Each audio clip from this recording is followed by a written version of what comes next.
How you all doing out there? Thank you. Thank you. Thank you. I'm honored and I'm blown away, even though this is my 25th year plus doing this. I've been doing this for a quarter of a century now, which is quite amazing for me in the process. Thank you.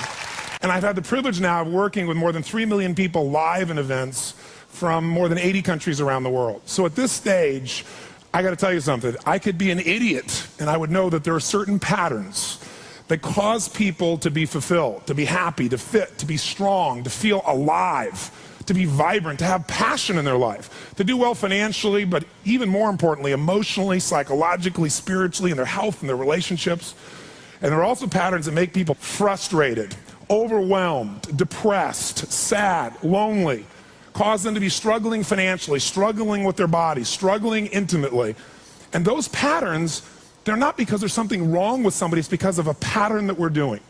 And I've spent a quarter of a century of my life basically studying the most successful people in the world and the most challenged, and figuring out what's the fastest way to create a change in basically developing the one thing that all people have in common who succeed. They're leaders. This is a leadership program. Because I don't care what style you are, I don't care if you're a mom, if you're a great mom, you lead your child, you're not led by your child. Or a great dad. If you're a great business person, you're a great salesperson, you're a great negotiator, you're a great anything, you're a great human being. This has been my entire life's obsession. What makes the difference in people's lives? And that leadership component, as I say, doesn't always mean somebody follows you. A leader is somebody who lives life on their terms, that you will never settle for less than you can be or share or give or create. It's not what we get that makes us happy, it's who we become. How we live our life, who we are as a person. People can take away all the things, but who you become, no one can take away. And the problem is most of us are trying to be something we're not. And it isn't so much about change, about changing yourself. The change happens when you be yourself. Know thyself, that's the hard part for most people, and then be thyself. Because most of us in our lives, out of our desire for respect or achievement or love or connection or something, we've been trying to be the way we think we'd have to be in order to get that love, respect, appreciation, whatever it is we've been after at some unconscious level. And we've been doing it so long that we think that this is who we are. Because success without fulfillment is failure. And I can't tell you how many people I work with who are supposedly the best in the world at what they do, and they have more money than they can spend, and they have all these people that love and respect them, and yet they're unhappy inside. Because if you want to know what's really you, where you're going to be alive is when it's really you. And you may even think you know who you are because you've been living a certain way, but I'll tell you how you'll know. You'll feel euphoric, you'll feel strong, you'll feel unlimited, you'll feel free. I have seen, out of 3 million people around this earth in 80 countries, I've seen just about anything you can see, and there are only so many patterns. And what you're going to find underneath all of this behavior is we have the same needs. There are 6 human needs we're going to review tonight. When you understand what those needs are and which ones you're focusing on, you start to understand why people do the crazy things they do, including you and I. And you begin to understand, hey, there might be a better way to meet my needs, and I don't have to get caught up in this game of stress and frustration and upset, or I could really help this person I care about, because I could see what's really going on.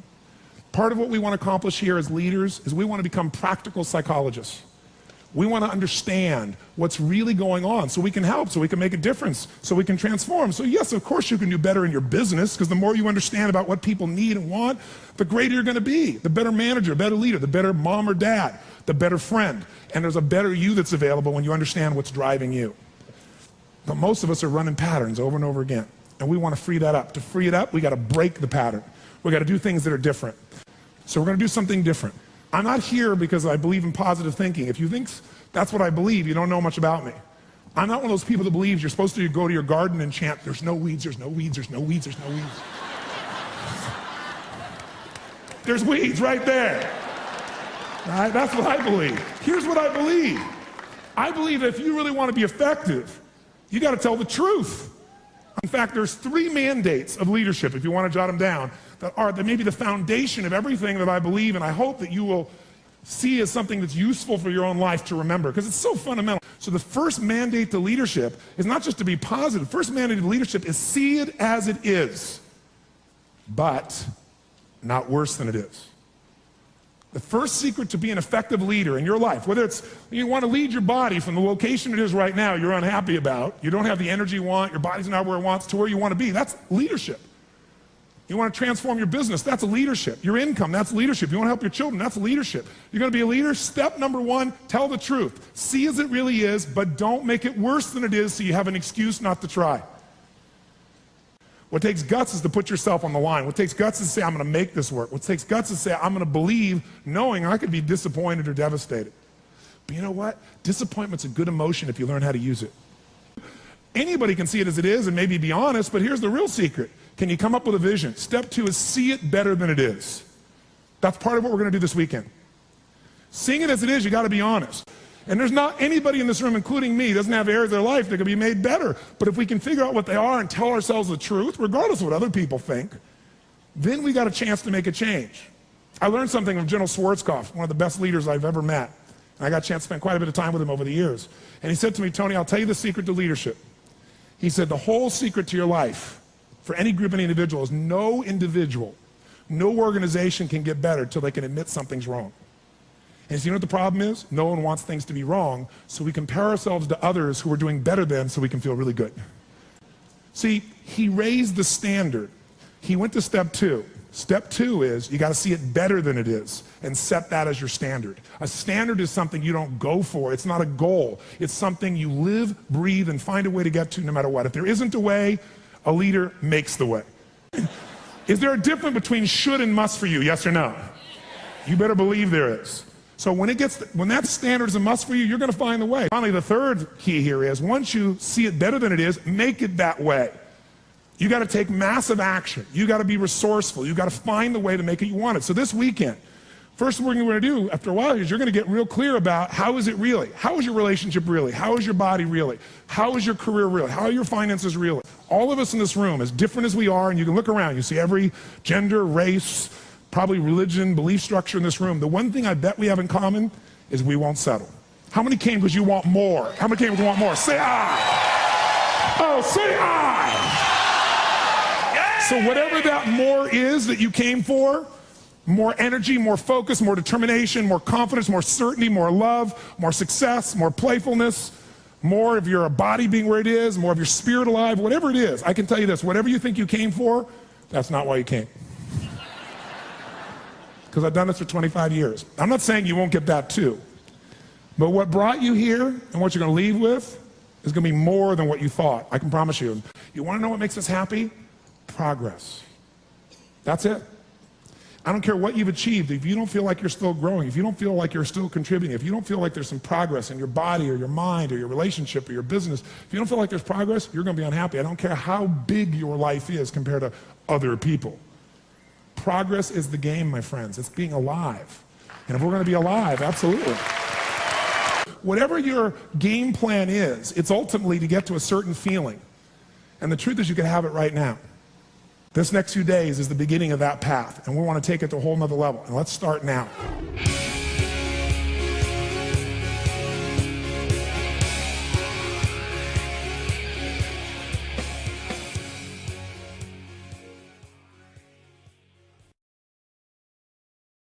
I've always wanted to know the answer to a question. I've been obsessed by the question of what makes the difference in people's lives.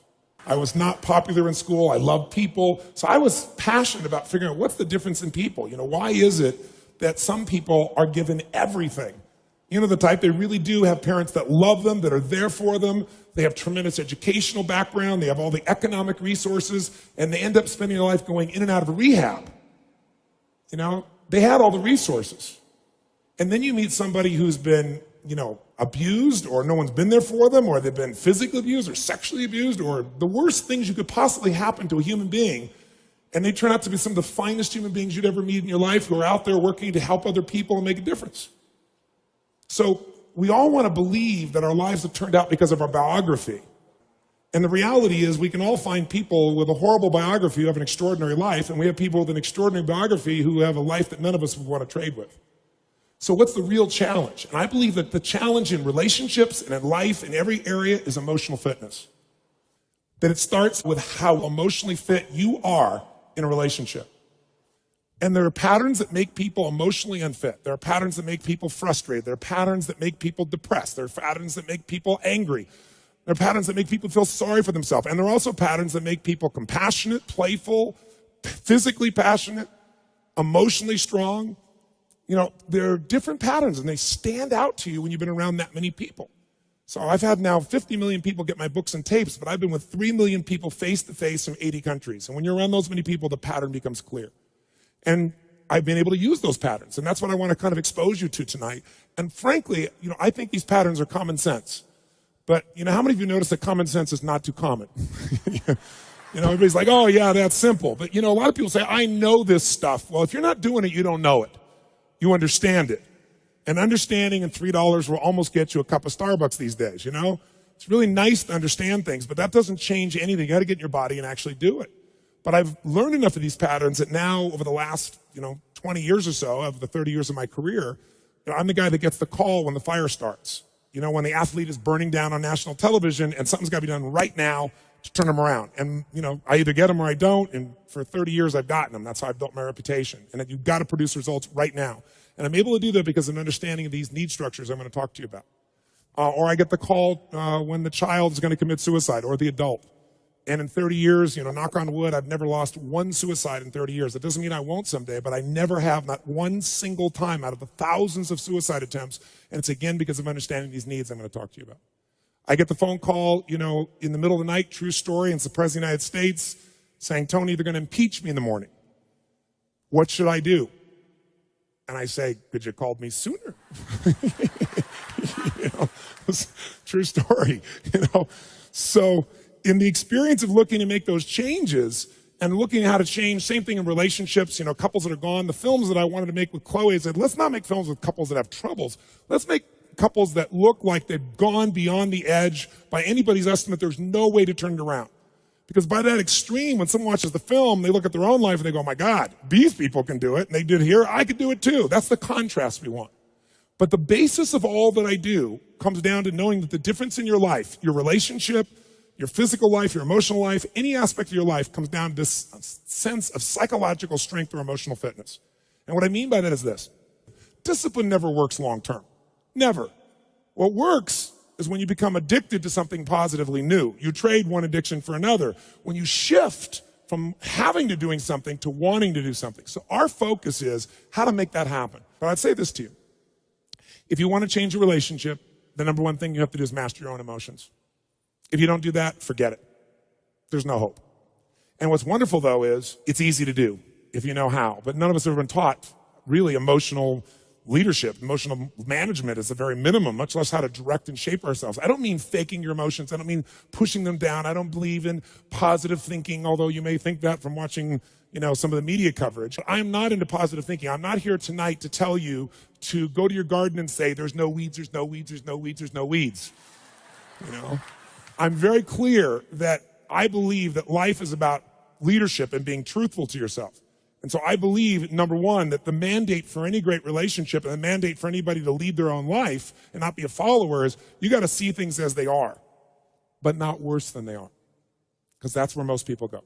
That's where they go in relationship. That's why they start to tear it down. That's why the relationship starts to break down, because people get scared when it isn't working out, and then they make it worse than it is so they don't have to try.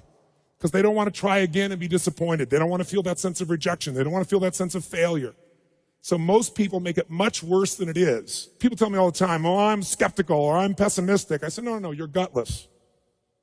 It takes no guts. It takes no courage to be a pessimist, to say it's not going to work, to try to find out what's wrong. What's wrong is always available. It's always what's right. So I'm not into positive thinking, but I am into intelligence. And intelligence says, see it as it is. Don't make it worse than it is. I mean, people all the time say, my problem is I'm big bone. No, you're freaking fat. Tell the truth. What is this big bone story? The only way it gets better is if you can see how it is. Don't make it worse than it is. Don't try to make it so it's impossible to change. That's not true. It's not true at all. The second mandate, I think, to changing anything in your life, to leading your life, is once you see it as it is, not worse than it is, then you got to see it better than it is. Because that's the thing that's missing for most relationships. There's no vision. I mean, without a vision, in the Bible it says people what? Perish.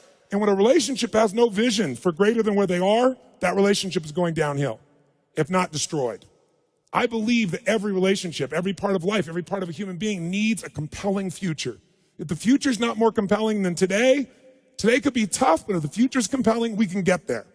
And that's what every leader does. And every one of you in this room, and I know some of you are here, I guess, from the general public as well, just for your own relationships, I really acknowledge you for. But I know that you're from the military here, I know the therapists here, people from all walks of life, you're all leaders. What's your job? To lead. Your job is to help people see it as it is, not worse than it is. What's your job? Help them create a compelling future. See it better than it is, so there's a reason to give my all again. Otherwise, there's just no juice. There's no energy. Why? They'll go through the motions, complain with each other, not really believe it's going to work, and nothing will change. And then finally, the third step that we've all got to do if we're going to change our life or anybody else's is make it the way we see it. And that's where strategy comes in. I try to take things that are complex and make them as simple as possible. I've noticed most people in the psychological world try to make it as complex as humanly possible. Because it makes us feel so sophisticated when we can talk with all these complex words and elements and so forth, and we can really, we got our degrees and we're somebody. But you know what? That doesn't help anybody. So I look for a nickel word to get to the heart of something. I'm trying to take something complex and make it simple so that people really will apply it. And that's the focus here. Hi, everybody. It's Tony Robbins. Listen, I want to wish you all a happy new year, and to all of the grads out there, a real special welcome as well. It's been a brand new 2009's begun, and I'm sure you're as busy as can be. I hope your start of this new year has been something that's given you new hope, new direction, and new excitement. People talk about how the calendar year becomes new year, new life.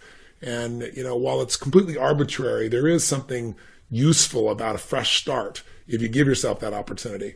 A lot of people aren't doing that right now because they're living in fear. They're living in a place where they're not planning for anything in the future. They've already lowered their standard because there's so many external challenges. And we all know those challenges are beyond real. But at the same time, there's two worlds for us to master, as you know, the inner world and the outer world. And human beings are not creatures of circumstance. No matter what the environment, we all know there's a way to triumph over any difficulty that we can face. But what we do have to do is we have to step up, and we have to be clear about what we want.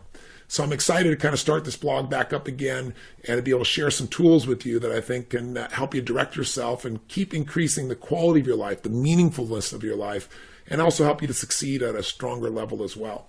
I'm also excited, frankly, because in this session, I want to give you a tool that I've been using for a very long time, for, probably 10 years. It's just an annual process that I take myself through. I'll give you a quick video here, and then I'm going to offer you a little audio and kind of a little workbook that you can walk through. And I really want to encourage you to give yourself this experience. This year, I'm going to really be sharing with you more audios and videos, and I'm also going to be sharing with you some of the new products and services and events we're creating to really address what people are facing today and the new economy and the new world we're in. And I'm excited to be able to share those things with you. I just got back from China myself. I was in Shanghai. We had almost 8,000 people there for a program that was just rocking.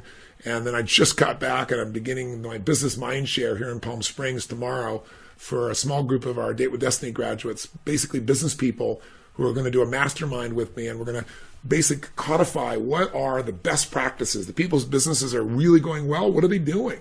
The people having the most challenges, what are they doing? And then sharing with them tools for turnaround and tools to take the businesses to the next level. So I've got a full schedule, but I wanted to send this little message out to you and just say, look, don't settle for falling into the trap of accepting the environment as the definition of how you're going to live your life this year. If you don't take the time to stop the world for a few minutes and not just make a New Year's resolution, most of those have always been broken by most people. I mean, less than half the population even sets a resolution, and it's not even a resolution. When you resolve something, that's when you make a decision. That's when you cut off any possibility of going back the old way. Most people express some desire they have no plan, they have no action, they have no follow through, they don't have enough reasons to make themselves, actually take action. And so less than 5% of the people that even make a resolution follow through on it. So I'm not talking about some weak resolution. I'm saying give yourself the gift. Take about 45 minutes to an hour, set it aside for yourself, and actually sit down and take yourself through the process that I've done for years, where you kind of figure out, where have I really been? What can I extract out of last year? What were the best moments, decisions, rewards? What can I learn from last year before you move on to this year? I mean, we're already here in January, but you still want to look back and be able to pull the best out of last year. Where am I right now? And being really honest with yourself. Where am I compared to where I want to be? Because anybody who's honest has got, a gap between where they are and where they want to be in some area of their life. Again, if you're doing great in your career, then maybe at home it's not quite as where you want it to be on the intimate side of your intimate relationship. Or maybe your work's doing really well, or your finances are going well, but you're not close to your kids, or vice versa. You're close to your kids, but your finances are a mess. Maybe your body's not where you want it to be. Whatever it is, instead of just letting things slide, get some momentum right now by deciding, where was I, where am I, and where do I really want to go? And if you do it, I think you'll find that, on the audio, I've got 6 real simple steps that can really help you get that momentum. And they fundamentally are, you got to get clear. Everything I teach is about getting people clear, getting focused, and making the changes that you want, making the outcomes you want an absolute must to achieve. And then secondly, we're going to walk you through getting that proven plan.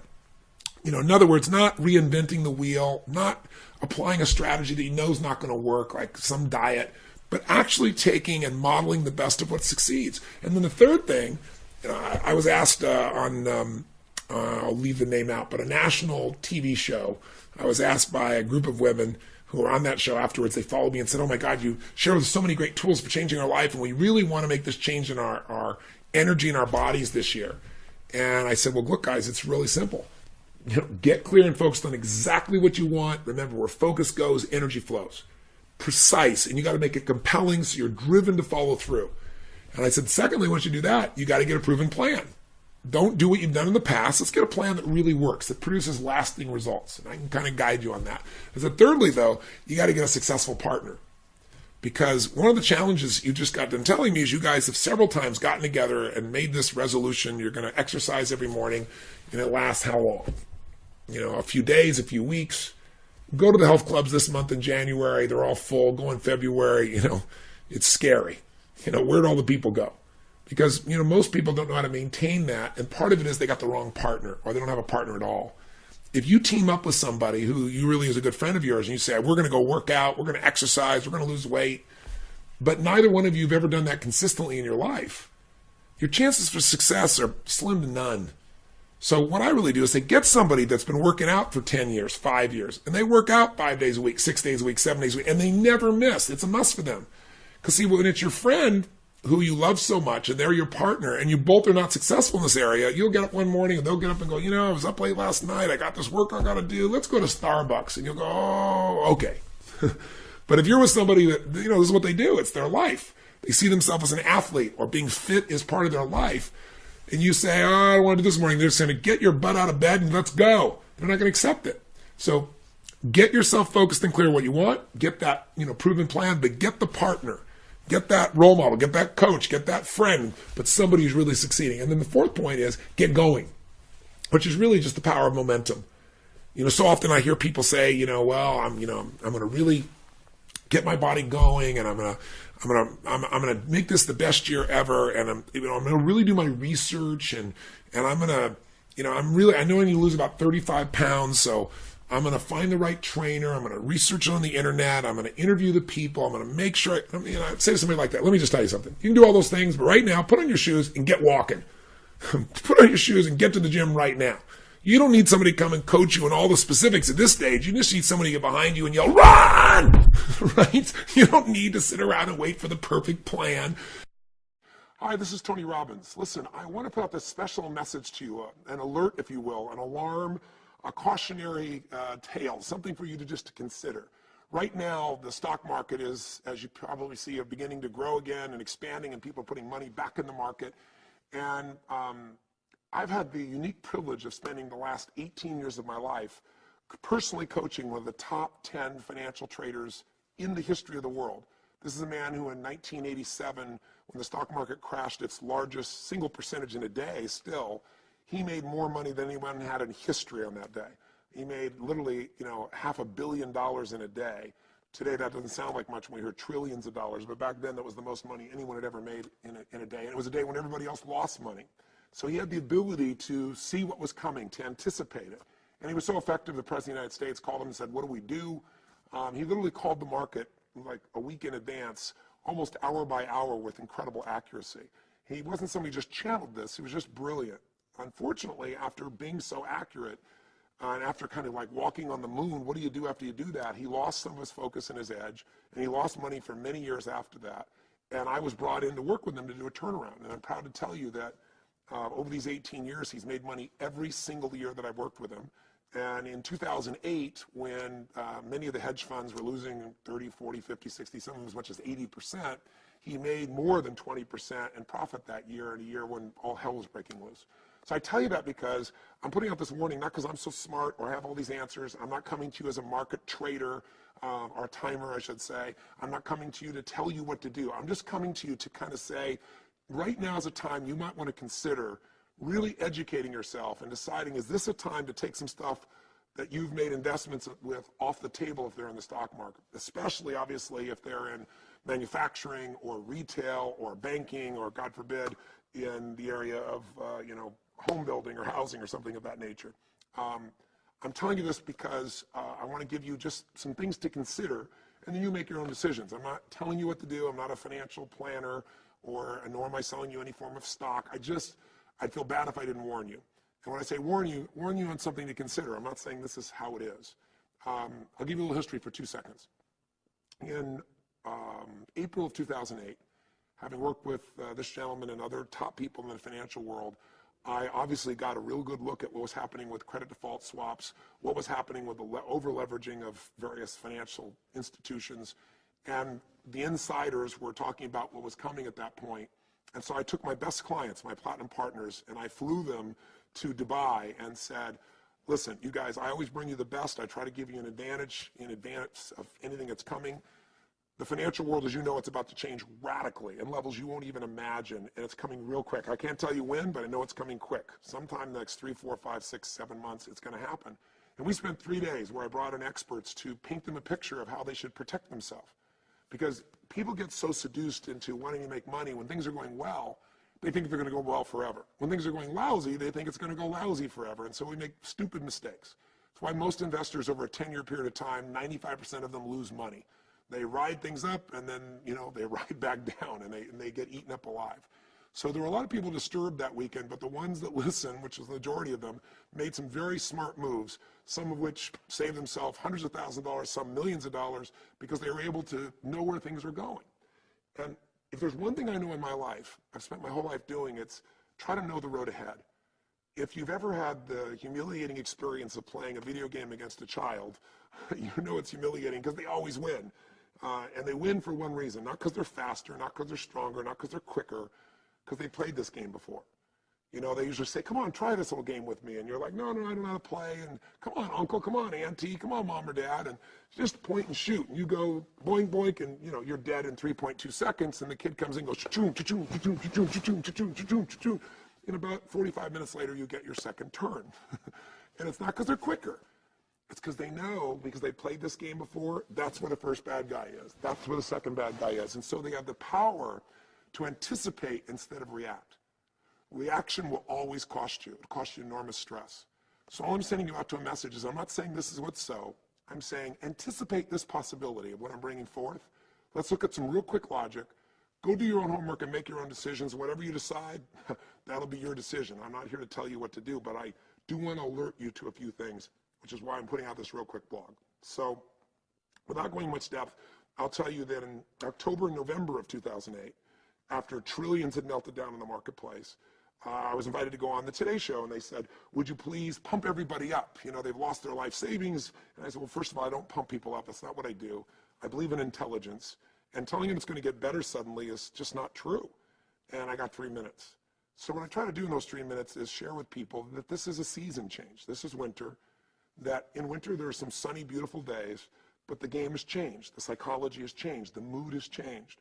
And that your $80 stocks that have gone down to $8, here's the good news. Some of them are going to go to $1. Some are going to go to 95 cents. If you look at the history of what happened in the 30s and what happened in the 70s. And I explained, I work with these financial traders, and I said, that sounds even more depressing, but you're going to see some of those stocks that drop down to 75 cents or $1 jump to $5 like that. Some of them will go back to 10, 12, or 15, and you'll see 1,000%, 2,000% returns on your money if you can not be fearful and if you can get things straight. And I said, I'm not pretending to be the perfect market timer, but I think you can know that there's opportunity here. And I said, you'll see it. And sure enough, I can remember exactly when it happened because I tweeted, and it's one of the few times I probably tweeted 3 or 4 times in my entire history to 1.7 million people. I tweeted on March the 2nd of 2009, look for a bottom. I'm not telling you what to believe, telling you to educate yourself, but right now when it looks like it's the worst it could ever be, everybody I'm working with believes the bottom's coming, and sure enough, 7 days later, it happened. I didn't tweet any other time other than that to give you an idea. I'm not telling you this because I'm so smart. I'm just trying to tell you that the warning is probably worth considering. That's all I'm asking you to do. Protect yourself, or consider protecting yourself out of what I'm sharing with you right now. And so, that gives you a kind of a sense of the track record of what's happened. And just now, I've been starting to kind of warn people and say, look, we've seen this huge growth up, and now we have some challenges. So you got to look at what's the long-term trend. You might be able to make some more money for a few more weeks or a few more months, maybe even 6 months or 9 months, but maybe it's time to protect your assets a little bit. And if you think the market is going to reverse, and you're a person that wants to take advantage of that, look at the ways you can make money in any marketplace. So let me just give you real fast, first a quick question, what drives the economy? And then maybe 7 things you should consider that might give you a sense that this economy may be getting a lot worse, which my gut is you probably already believe this, before it gets better, so that you can think about how to take advantage. So what drives the economy? Is it interest rates? Interest rates now are incredibly low. They're about as low as humanly can be gotten. If you look at history, Japan brought interest rates down to virtually 0, and they couldn't stimulate their economy. When the mood changes, the psychological mood, when human beings have a different mindset, they behave radically different. That's my expertise. And what I can tell you is that the economy is driven by one thing, spending. If people spend money, then businesses have customers, they're able to hire other employees, they're able to expand, that produces more jobs. The cycle, as you well know, the more demand, the more the economy rises, and the demand is all based on spending. 70% of spending, 70% of the economy, I should say, is consumer spending. Of that consumer spending, you could predict over the last 25, 35, 40 years, a certain aspect of our economy. And that is this baby boom generation, the largest generation in human history, the largest middle class in human history, was able to spend money at different stages in different ways. When they were all babies, you knew what was going to happen. Diaper sales went absolutely berserk because there were more babies than any other time. When they went to school, there weren't enough teachers. When they got in the marketplace, there was a lot of inflation because young people cost a lot to train and they don't add a lot of value. When they got in that range of 35 to 55, which is when you're the smartest, strongest, you can add the most value, have the most history in a company, productivity in this country exploded. Also, they made the most money, and so they spent that money during that time. There is a natural life cycle, maybe different for you and I, the way in which people spend money. They get married at a certain age on average. You and I might be an exception. They buy their first house at a certain time. So young people might be getting an apartment and cheap furniture, whereas somebody who's in their early 30s might be getting their first home after getting married, whereas somebody on average at 47 or 48 years old gets their largest home or their second home. At the ages between 48 and 50, through the last 50, 75 years of history, people's spending tends to top. For one reason, the kids start to grow up. For another reason, they start thinking, I've got to save money for the future. And it drops off a cliff. The spending really tightens up. Well, the baby boom generation is like this pig going through a snake. Wherever it is, it bulges out. Now that they're no longer babies and they're no longer in school, they're getting old, then that baby boom generation we all know is going to make healthcare, it already has made it, incredibly expensive, and it's going to get worse. So you can predict certain patterns. The other thing you can predict is even without credit default swaps and all the crazy financial leverage that's gone on, this unbelievable credit explosion that we had and this bubble that we had, even without that, the baby boom generation, the older ones are turning 65 and the younger ones are 48, 49, and 50. They right now would be starting to become savers anyway as a rule. You and I might be different, but as a generation. When that giant pig stops spending less money, then there's less opportunity for companies to profit. There's less opportunity for jobs. Everything starts to shrink. And the generation that follows it much smaller. But you got to throw on top of that we've just gone through 2 of the biggest bubbles in history. One of the biggest real estate bubbles and one of the biggest stock market bubbles in history is blowing up right now. So as a result, consumers are fearful. And when that mood changes, their spending changes. When they stop spending, the economy goes into a shrinkage. And that's what we're seeing happen. And the government is trying to spend money and stimulate us to spend money, but it's not working. And so you have to decide if you think that companies can continue to profit by continuing to cut jobs. We have right now a jobless recovery. We have 8.5 million jobs that have been lost. Now, if you make $150,000 a year, you probably don't feel it because there's only 3% unemployment for people who make $150,000 a year, which is why you probably don't hear much from pundits on television getting too upset about the job situation. The average American, it's a little bit more than 9%. For people in that lower 20% of income earners, it's 35% unemployment. Right now, the average, and I'll give you 7 quick reasons why you ought to consider the economy maybe going to get a lot worse in the near future. Not to make you depressed, because my whole view is if you know where things are going, you can anticipate. You can make more money when things are burning down than when they're building up. You can protect your family. You can even profit during this time if you're smart, if you educate yourself. But if you think out of optimism and delusion that everything's going to go well, or if you think that's what I teach, which is never what I've ever taught. I've always taught to be smart, see it as it is, not worse than it is. Right? Figure out how you're going to take advantage of whatever season, whatever cards are dealt you. That's my real philosophy. So I'm just trying to alert you to say, here's 7 things to consider. 1, unemployment right now is at record levels. It's pretty horrific. We're talking 35.2 weeks. We're talking the average person today who's unemployed has been unemployed for almost 9 months, 8 months and 3/4 to give you an idea, 8.3. It's insane. It's insane. And there's nothing to look like that's going to turn this around for the economy. So you've got these huge number of people that are not spending money. They're hanging on to their money, what little money they have. And many are in really, really tough financial straits, as you well know. So you're not going to get consumer spending stimulating the economy out of that. Second piece is, where is consumer confidence? Well, according to just a few weeks ago, the University of Michigan's consumer, the sentiment index, they said that they've seen the single largest drop that they've seen. We've dropped to the lowest level of confidence in consumers' minds since October of 2008 when Lehman was coming across. And the only other time it was that low in recent history was right after 9/11. So consumers obviously are starting to feel and anticipate this economy, this spending spree that we've been on, may have stimulated the economy temporarily, but it hasn't solved the problem. And things are going to tighten up, and so consumers are not confident, so they're not going to spend the money. If they don't spend the money, businesses are not going to expand, jobs are not going to expand, the economy is going to shrink. It's pretty scary, but it's what it's true, and you better know what's true. You don't have to like it, but you got to know what's really true. Third, okay, well, how do we know how consumers are going to spend? Well, one way you can look at that is the demand for credit. I know, this is really interesting. The demand for credit is shrinking. In spite of the government stimulating like crazy, in spite of the government doing these bank bailouts, a lot of people are screaming and say banks aren't loaning enough money, but the truth is there just isn't the same level of demand. You're seeing right now that studies that show that in the last year and a year, this last month, year and a year, we've seen a drop that's the single largest drop that we've seen in 60 years in the demand for credit. What's happening is there's only been 2 times in the last 60 years when we as a society have paid back more than we borrowed. We're paying back more than we're borrowing, which is probably a damn good thing. It doesn't stimulate the economy, but we've been on this buying spending binge using credit for so long, creating these giant bubbles in the real estate market, giant bubbles in the stock market, giant bubbles obviously in consumer spending. And people are saying, I got to hang on to my money, I got to be smarter, and I got to pay down my debt. It's painful. It's needed, but it's painful. And it's happening at a level that hasn't happened. In fact, it's only happened twice in 60 years. And the amount that we're paying things down right now versus we're borrowing is 200% more than ever it was before at any time, including the second most intense time this has occurred. So you're seeing this